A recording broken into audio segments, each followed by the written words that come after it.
যে সাজ, করিও সে কাজ, নইলে পাবে লাজ বিচারের সময়। আমি রজবগণ একটা সুন্দর কালারিং একটি পাঞ্জাবি পরেছি, একটি সাদা লুঙ্গি পরেছি, উপরে একটি ওড়না সাদা। আমি বেহালা নিয়েছি হাতে, মাথায় চুল আছে। আমি বাউল ধর্ম কথা বলি, কিন্তু আমি বলে গেলাম যেই সাজ দিলাম সেই সাজের কর্ম আমি নিজে করলাম না। তাহলে আমার চাইতে মুনাফিক, আমার চাইতে আর বেঈমান পৃথিবীতে আর কেউই হইতে পারে না। ও এই জন্য বলা হয়েছে গানে, মসনব সেজে তুমি বসে আদালতে, বিচার না করে যদি আইনেরই মাতে, অবিচারে বাদে পরিবে প্রমাদে, তোমার চাকুরি রাখা হবে দায়।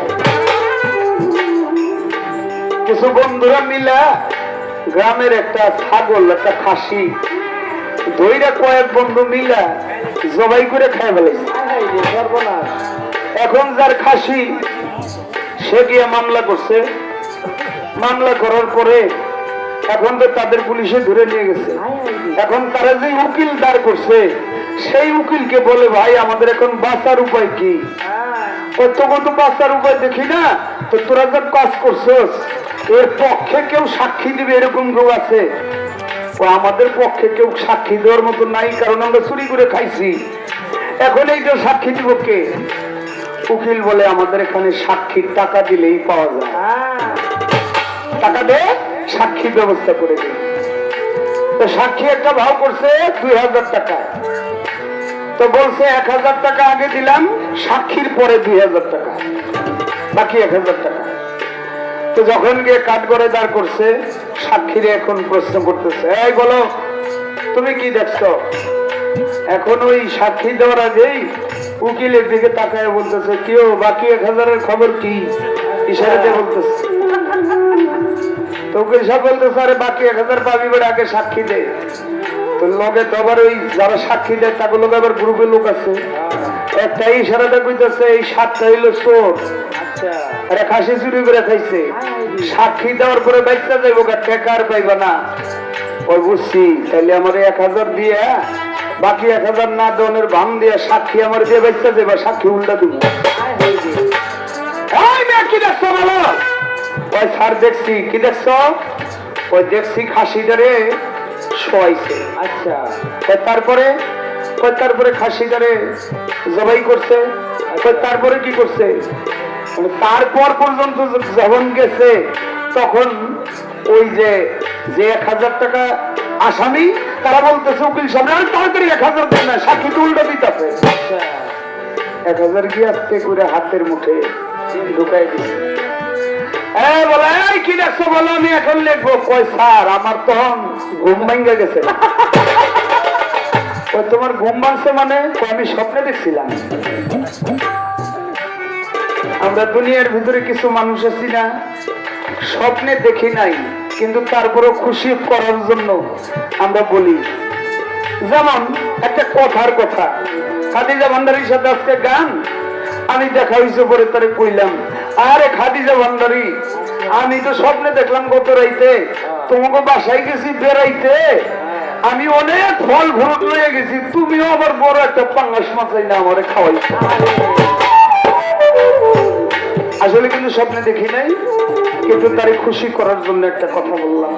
এক বন্ধু আরেক বন্ধুরে বলে, বোর সাথে একটু ঝগড়া সকালবেলা উঠা করে, তোমার লয়ে দেখছি সিঙ্গাপুর গেছি গা।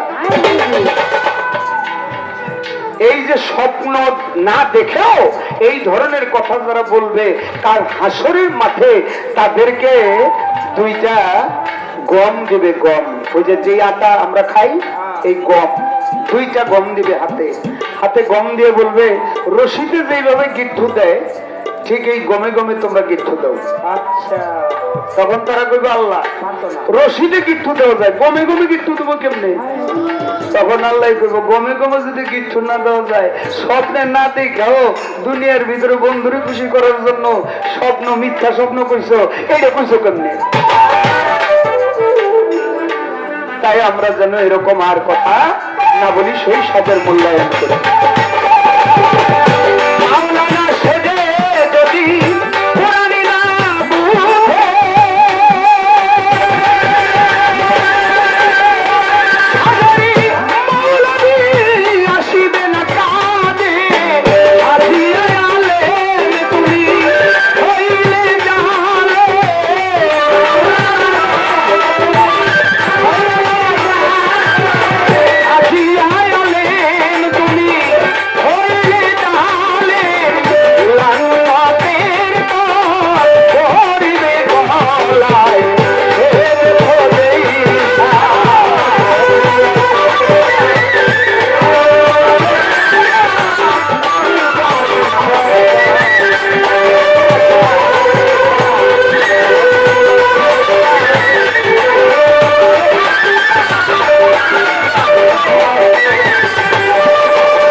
সেই সাজটা পরিপূর্ণ করতে হবে। বাবা বাবা সব আমার দরবারে আসছি, তোফাজ্জল সাহেব যেদিন আমাকে ফোন দেয়